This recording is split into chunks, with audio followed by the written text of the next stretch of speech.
Hello everyone, welcome you all. स्वागत है आप सभी लोगों का। और आज के इस वीडियो में हम डिस्कस करने वाले हैं फ्लेक्सिबल फ्यूल व्हीकल्स के बारे में।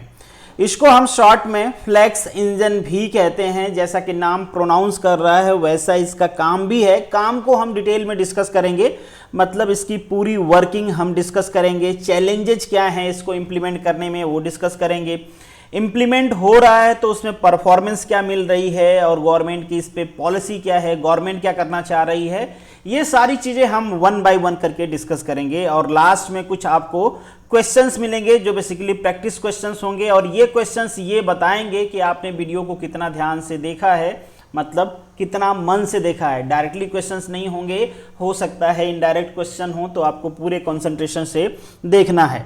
यहाँ पे एक पॉइंट हम डिस्कस करने वाले हैं, बेसिक ऑफ एथेनॉल भी। अब आप सोच रहे होंगे कि एथेनॉल कहाँ से आ गया बीच में, तो डेफिनेटली आप जब हम पूरी वीडियो देखेंगे तो आपको पता चल जाएगा कि एथेनॉल के बारे में ही हम यहाँ पे क्यों डिस्कस कर रहे हैं, बाकी जो अल्टरनेटिव फ्यूल्स है उसके बारे में क्यों नहीं। हालांकि ऑलरेडी हमने अल्टरनेटिव फ्यूल्स के बारे में डिस्कस किया हुआ है। अगर आपने नहीं देखा है तो वीडियो भी आपको लास्ट में मिल जाएगी, देख लेना आप। अगर आप मेरे चैनल पे पहली बार पधारे हैं तो आप इसको ज्वाइन कर सकते हैं। ये मेरा टेलीग्राम चैनल है, इसको भी ज्वाइन कर सकते हैं आप। ये इंस्टाग्राम, फेसबुक, ट्विटर, इन सारे प्लेटफॉर्म पे आप मुझसे जुड़ सकते हैं। और चैनल तो ज्वाइन कर लीजिए। चैनल बेसिकली टेलीग्राम की मैं बात कर रहा हूँ। यहाँ पे जो भी वीडियो मैं बनाता हूँ उसकी PDF आपको मिल जाती है। और उम्मीद करता हूँ यूट्यूब को अभी तक आपने सब्सक्राइब कर लिया होगा। चलिए वीडियो को शुरू करते हैं। Educating today for better tomorrow। सबसे पहले समझते हैं कि ये फ्लेक्स इंजन है क्या। तो जैसा कि नाम सजेस्ट कर रहा है आपको, फ्लेक्स मतलब फ्लेक्सिबल, ऐसा इंजन जिसके पास फ्लेक्सिबिलिटी हो एक से ज़्यादा फ्यूल पे ऑपरेट करने की, उसे हम कहते हैं सिंपल भाषा में फ्लेक्स इंजन। और जो व्हीकल हमारे फ्लेक्स इंजन पे चलती है, या मतलब जिस व्हीकल में फ्लेक्स इंजन लगा हुआ है, उसे हम कहते हैं फ्लेक्सिबल फ्यूल व्हीकल। अब आप लोगों को इससे कंफ्यूज नहीं कर लेना है। जो आप ड्यूअल फ्यूल व्हीकल आप लोगों ने पढ़ा होगा, जैसे पेट्रोल CNG मतलब गैसोलीन CNG का इंजन देख रहे हो आप लोग, उसमें और इसमें थोड़ा सा डिफरेंस होता है। बेसिक डिफरेंस ये होता है कि CNG में एक सेपरेट CNG किट लगती है। CNG को हम अलग से स्टोर करते हैं और जब हमारा इंजन रन कर रहा होता है उस टाइम पे वो या तो पेट्रोल पे रन कर रहा होता है या तो CNG पे रन कर रहा होता है। दोनों में से किसी एक पे रन कर रहा होता है। बट जो फ्लेक्सिबल फ्यूल व्हीकल है ये कुछ ऐसा है कि हम यहाँ पे ब्लेंड यूज करेंगे। और ब्लेंड वो 2, 3, 5% वाला नहीं, 10%, 20%, 30%, 50%, 80%, 90% वाला ब्लेंड। मतलब हम अपने गैसोलीन मतलब पेट्रोल में एथेनॉल को मिक्स करके यहाँ पे यूज करेंगे। डिपेंड करता है कि हमारी टेक्नोलॉजी कितनी है और कहाँ पे हम उसको यूज कर रहे हैं, एनवायरनमेंट क्या है, ये सारा इफेक्ट करता है। उसको हम आगे डिस्कस करेंगे, आपको चीज़ें समझ में आ जाएंगे। और सबसे ज़्यादा इंपॉर्टेंट तो यही है कि आपने अपनी टेक्नोलॉजी को कितना ज़्यादा डेवलप कर लिया है। जिस टेक्नोलॉजी को आज हम न्यू टेक्नोलॉजी कह के यूज करने जा रहे हैं, अभी करने की कोशिश कर रहे हैं। अभी हमारे यहाँ पे जो ब्लेंडिंग यूज होती है वो लेस देन 10% के आसपास ही है। 10% भी हमने अचीव नहीं कर पाया है। USA में 1992 में इसको लेके पॉलिसी बनी थी। मतलब आप सोच लो 30 ईयर बिफोर से वो लोग इस टेक्नोलॉजी पे काम कर रहे हैं। और वहाँ पे बहुत सारी व्हीकल्स हैं जो फ्लेक्सिबल फ्यूल व्हीकल हैं, मतलब जिनमें फ्लेक्स इंजन्स लगे हुए हैं। अब हम भी उस पर वर्क करना चाह रहे हैं। अब ये एक तरह से आप कह सकते हो चैलेंज भी हमारे इंडस्ट्री के लिए कि इंडस्ट्री कभी इलेक्ट्रिक व्हीकल बना रही है, कभी फ्लेक्सिबल व्हीकल बना रही है, कभी ड्यूअल फ्यूल व्हीकल बना रही है। तो टेक्नोलॉजी को डेवलप करना, गवर्नमेंट की पॉलिसी बनाना और टेक्नोलॉजी और गवर्नमेंट की पॉलिसी को सिंक्रोनाइज करना, ये बहुत इंपॉर्टेंट होता है। दोनों मैच करें। फिर सबसे बड़ी चीज़ की परफॉर्मेंस को इंप्रूव करना, नहीं तो लोग खरीदेंगे ही नहीं। लोगों को टेंशन नहीं है एनवायरनमेंट ठीक रहे नहीं रहे, भाई हमको तो पैसा लगाना है तो परफॉर्मेंस मिलनी चाहिए। और डेफिनेटली हर आदमी अपने बारे में ही सोचेगा, नहीं सोचेगा तो फिर क्या है। मंत्री साहब लोग का बयान आपने सुना होगा, तो कहते हैं साइकिल से चलो और खुद काफिला लेके चलेंगे गाड़ियों का 30-30। जवाब नहीं देंगे उसका जब पूछ लोगे आप तो खैर ये है फ्लेक्सिबल इंजन। आपको समझ में आ गया होगा कि बेसिकली होता क्या है। तो ये ब्लेंड पे यूज करता है। बेसिकली गैसोलीन के साथ हम एथेनॉल को मिक्स करके यहाँ पे यूज करते हैं। नेक्स्ट जो आपका पॉइंट है, जो फ्लेक्सिबल फ्यूल व्हीकल होती है ना, ये वन फ्यूल सिस्टम है। और इसका जो गैसोलीन का कंपोनेंट होता है मोस्ट प्रोबेबली वही कंपोनेंट आपका फ्लेक्सिबल फ्यूल व्हीकल का भी होता है। बहुत ज़्यादा चेंजेज नहीं होते हैं। बट डेफिनेटली जो एथेनॉल है उसकी केमिकल प्रॉपर्टी थोड़ी सी अलग होती है, तो उसको कंपैटिबल बनाने के लिए, उसके चैलेंजेस को कंपनसेट करने के लिए हमको कुछ तो चेंज करने पड़ेंगे। लाइक हम फ्यूल पंप को मॉडिफाई करेंगे, हम जो हमारा इंजेक्शन सिस्टम है उसको मॉडिफाई करेंगे, जो फ्यूल ट्रांसमिशन लाइन है उसको मॉडिफाई करना पड़ता है, जो स्टोरेज टैंक है उसको मॉडिफाई करना पड़ता है। अब सोचोगे अब तो ये भी बता दो क्यों मॉडिफाई करना पड़ता है, तो वो जब हम आगे चैलेंज डिस्कस करेंगे तो वहां पे बताऊंगा आपको कि अभी का जो एक्सिस्टिंग सिस्टम है उसमें हम मॉडिफाई नहीं करेंगे तो क्या प्रॉब्लम आएगी। एक चीज और आपको कंट्रोल करना पड़ता है कि जो एथेनॉल होता है ना उसमें ऑक्सीजन कंटेंट काफी ज्यादा होता है। अगर पेट्रोल की हम बात करें तो पेट्रोल के कंपैरिजन में 30% ज्यादा होता है। आपने एक टर्म सुना होगा MTBE, इसका नाम सुना है आप लोगों ने, मेथिल टेट्रानरी ब्यूटाइल ईथर। इसको बेसिकली हम पहले यूज करते थे जो हमारे गैसोलीन है उसको ऑक्सीजनेट करने के लिए। ऑक्सीजनेट करने से क्या होता है, चूंकि ऑक्सीजन का प्रोपेशन हमारे फ्यूल में ही बढ़ जाएगा तो हमको कम ऑक्सीजन सप्लाई करनी पड़ेगी बाहर से, और हम ये एश्योर कर पाएंगे कि कम ऑक्सीजन सप्लाई करके भी कंबशन प्रॉपर हो रहा है। बट यहां पे उल्टा है, हमारे एथेनॉल के पास ऑलरेडी 30% से ज्यादा ऑक्सीजन है एज कंपेरिजन टू गैसोलीन। तो इसको मिक्स करने का एक फायदा और होता है कि जो हमारी गैसोलीन होती है वो ऑक्सीजनेट हो जाती है। ये तो रहा फायदा, बट इन सब के कंसंट्रेशन को मॉनिटर कौन करता है, इंजन कंट्रोल मॉड्यूल।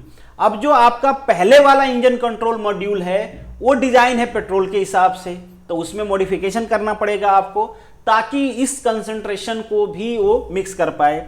एक चैलेंजेज और है, हर जगह जो ब्लेंड होता है एथेनॉल का वो सेम नहीं होता है। कहीं पे E10 मिल रहा है, कहीं पे E20, E20 मतलब 10% ब्लेंड, 20% ब्लेंड, कहीं पे E50 है, कहीं पे E85 है।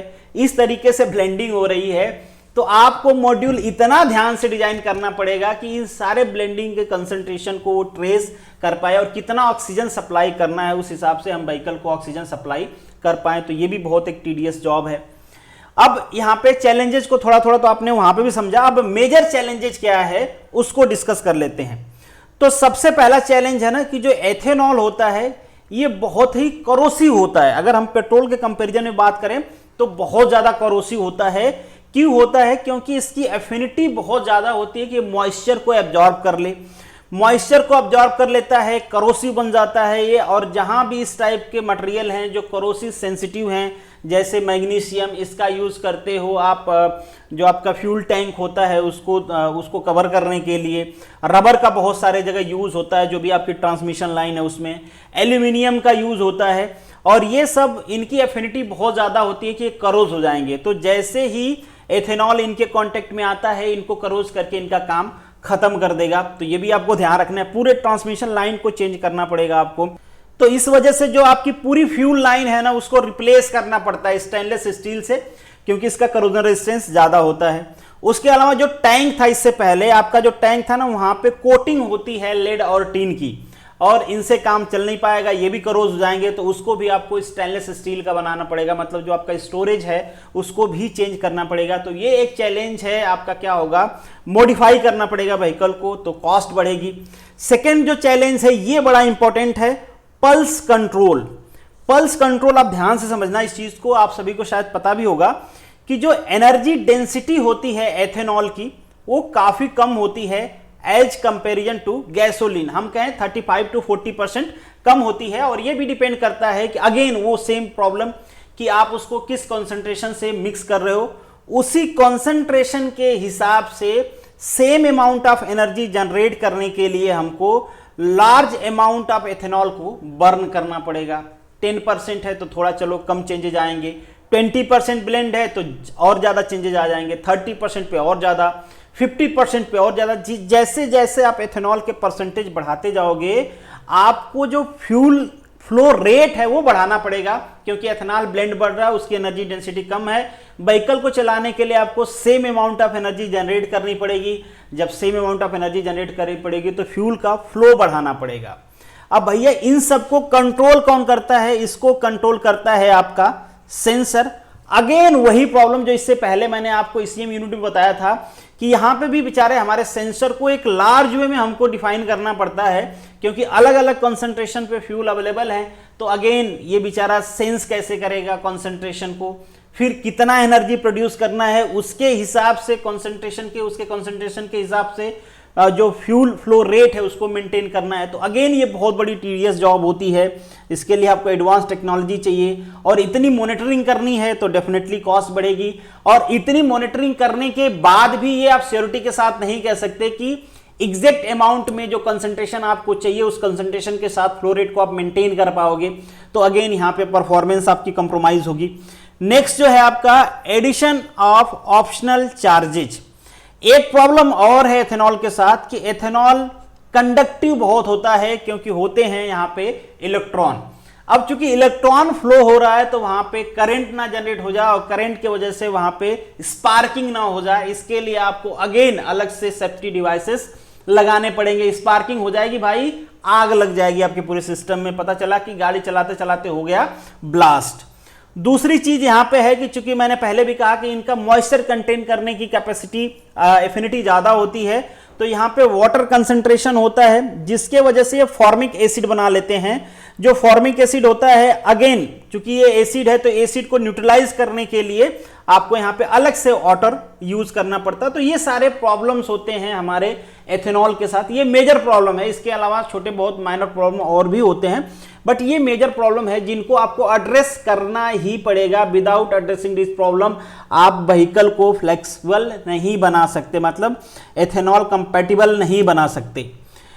नेक्स्ट अगर हम की कंपोनेंट्स की बात करें तो की कंपोनेंट में बहुत ज्यादा चेंजेस है नहीं, जो आपके कंपोनेंट्स पहले थे वही हैं, बस उनमें थोड़ा मॉडिफिकेशन करके यहाँ पे ऐड किया जाएगा। ऐसा नहीं है कि इसके लिए कोई डिफरेंट कंपोनेंट्स की जरूरत है या फिर कोई सेपरेट कंपोनेंट्स लगाने पड़ेंगे। जो आपके आईसी इंजन के कंपोनेंट्स हैं वही रहेंगे but with some modification. Next जो है कि फ्यूल इकोनॉमी क्या होगी। सबसे इंपॉर्टेंट चीज कि आपने भाई नई टेक्नोलॉजी लेके आए तो ये बताओ कि एफिशिएंसी उसकी बढ़ी है कि नहीं बढ़ी है। तो जी नहीं, जैसे जैसे कंसंट्रेशन आप बढ़ाते जाओगे एथेनॉल की, एफिशिएंसी आपकी घटती जाएगी, क्योंकि पहले ही हमने कहा जो डेंसिटी होती है, एनर्जी डेंसिटी कम होती है एथेनॉल की एज कंपेरिजन टू गैसोलीन। आप पेट्रोल और डीजल का एग्जाम्पल भी ले सकते हो। डीजल की ज़्यादा होती है एनर्जी डेंसिटी, इसलिए डीजल व्हीकल जो होती है उनकी एफिशिएंसी ज़्यादा होती है एज कंपेरिजन टू पेट्रोल। तो ये रीजन यहाँ पे भी है। पोल्यूशन की अगर हम बात करें तो बिल्कुल एक बहुत बड़ा एडवांटेज इसका ये है कि आपका एनवायरनमेंट पोल्यूशन कम हो जाएगा, मतलब ये पोल्यूशन को कंपनसेट करेगा। गैसोलीन और डीजल के कंपैरिजन में बहुत कम पोल्यूशन करता है। तो आप कहोगे सीएनजी चला लेते हैं, सीएनजी बिल्कुल चला सकते हो, बट जब तक आप किसी एक टेक्नोलॉजी पे डिपेंडेंट रहोगे डेफिनेटली वो वाला जो फ्यूल है वो लैप्स हो जाएगा। जैसे आज पेट्रोल के साथ प्रॉब्लम है, कल सीएनजी के साथ होगा।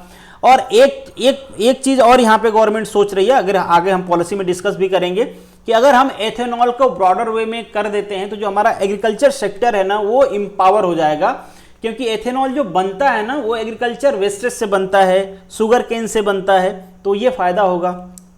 तो इसलिए गवर्नमेंट और इसको टारगेट कर रही है। चलिए अब तो गवर्नमेंट पॉलिसी पे आ भी गए हैं, डिस्कस भी कर लेते हैं। तो हमारे जो कैबिनेट मिनिस्टर हैं ministry of transport and highway को, नितिन गडकरी साहब एक रोटरी डिस्ट्रिक्ट कॉन्फ्रेंस को एड्रेस कर रहे थे। वहां पे इन्होंने कहा कि लोगों के पास चॉइस होनी चाहिए कि वो कौन से फ्यूल से अपनी व्हीकल चलाना चाहते हैं। उन्होंने ये भी कहा कि चूंकि पेट्रोल 100 के पार चला गया है तो अगर 30 to 40 रुपीज़ हम सेव कर पाते हैं एथेनॉल से चला के तो क्या प्रॉब्लम है, एथेनॉल पे हमें व्हीकल चलानी चाहिए। बट आपके पास चॉइस नहीं है क्योंकि वो टेक्नोलॉजी आपकी कार में है नहीं, तो कार को पहले एथेनॉल कंपैटिबल बनाना पड़ेगा। तो उसके लिए इन्होंने कहा कि हम जितनी भी, बहुत जल्दी हम इसके लिए पॉलिसी लेके आएंगे और जो भी ऑटोमोबाइल कंपनीज हैं उनको हम कहेंगे कि भाई आप फ्लेक्सिबल बनाओ, मतलब flexible fuel vehicle technology introduce करो जो कार्स हैं, ताकि लोग चूज कर पाएं कि उनको कौन से फ्यूल यूज करने हैं उनके व्हीकल में। गवर्नमेंट ये भी कह रही है कि हम 100% अलाउ कर रहे हैं कि जो भी पेट्रोल पंप्स हैं वहाँ पे आप एथेनॉल पंप खोल सकते हैं, सेपरेटली खोल सकते हैं। सब्सिडीज की बात भी चल रही हैं, ये सारी चीज़ें करेगी गवर्नमेंट। गवर्नमेंट ने एक काम और किया है कि शुगर केन के अलावा इन्होंने कहा है कि जो फूड ग्रेन्स होते हैं जैसे राइस हुआ, कॉर्न हुआ, ये सारे फ्रूट ग्रेन से भी आप एथेनॉल निकाल सकते हो। पहले इसकी परमिशन नहीं थी, अभी प्लानिंग चल रही है। पहले इसकी परमिशन इसलिए नहीं थी क्योंकि अगर ऐसा हुआ तो इंडस्ट्रियलाइज हो जाएगा हमारा जो फार्मिंग सेक्टर है और हो सकता है कि फूड ग्रेन्स की कमी हो जाए, सस्ते रेट पे लोग नहीं बेचेंगे, अच्छा पैसा मिलेगा तो जो एथेनॉल वाली कंपनी होंगी लोग अपने अनाज उसको बेच देंगे और गरीबों को फिर अनाज मिलेगा नहीं। तो ये सारी प्रॉब्लम्स थी, बट अभी हमारे पास बहुत एक्सेस अमाउंट में ग्रेन्स हैं तो गवर्नमेंट इसको भी कंसीडर कर रही है, अलाउ कर देगी कि आप जहां से भी एथेनॉल निकाल सकते हैं निकालिए। चलिए, बहुत सारा हमने बात कर लिया एथेनॉल। थोड़ा सा बेसिक समझ लेते हैं एथेनॉल फ्यूल की। एथेनॉल बेसिकली एक तरह का रिन्यूएबल मेड फ्यूल है, हम इसे कहते हैं रिन्यूएबल क्यों, क्योंकि इसको हम बायोगैस से प्रोड्यूस कर लेते हैं। जितने भी आपका बायो मटेरियल है सब जगह से आप एथेनॉल प्रोड्यूस कर सकते हो, जितने भी बायो वेस्ट हैं सब जगह से एथेनॉल प्रोड्यूस कर सकते हो। ये बेसिकली इनका केमिकल फॉर्मूला है, ये कलरलेस लिक्विड होता है बेसिकली ये। और एथेनॉल को आप चाहे किसी भी बायोमास से बनाए, बट चूंकि ये केमिकल प्रोसेस है तो अल्टीमेटली आपको जो फॉर्मूला मिलेगा वो तो सेम ही मिलेगा। इन रिगार्ड्स ऑफ ग्रेन्स, आप चाहे उसको गन्ने से निकालो, चाहे आप उसको राइस से निकालो, चाहे आपको क्रॉप बेस से निकालो, चाहे किसी और बायोमास से निकालो, हर जगह से निकालोगे बट एथेनॉल फाइनली बन के एक ही आएगा, क्योंकि ये फिजिकल प्रोसेस नहीं है, केमिकल प्रोसेस है। Ethanol has higher octane number, ये भी बहुत इंटरेस्टिंग चीज है। इसका ऑक्टेन नंबर 113 से लेके 115 के आसपास होता है, तो इससे नॉकिंग को भी आप रिड्यूस कर सकते हो। मतलब एक तरह से हम कह सकते हैं कि हम अपने पेट्रोल में इसको मिला देंगे तो वो प्रीमियम पेट्रोल बन जाएगा।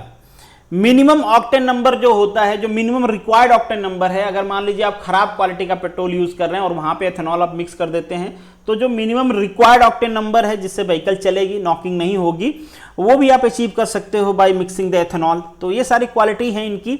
और एनर्जी का तो हमने पहले ही डिस्कस कर लिया कि एथेनॉल में कम एनर्जी होती है as comparison to biogas, as comparison to gasoline. अब यहाँ पे कुछ सिंपल और अच्छे क्वेश्चन हैं।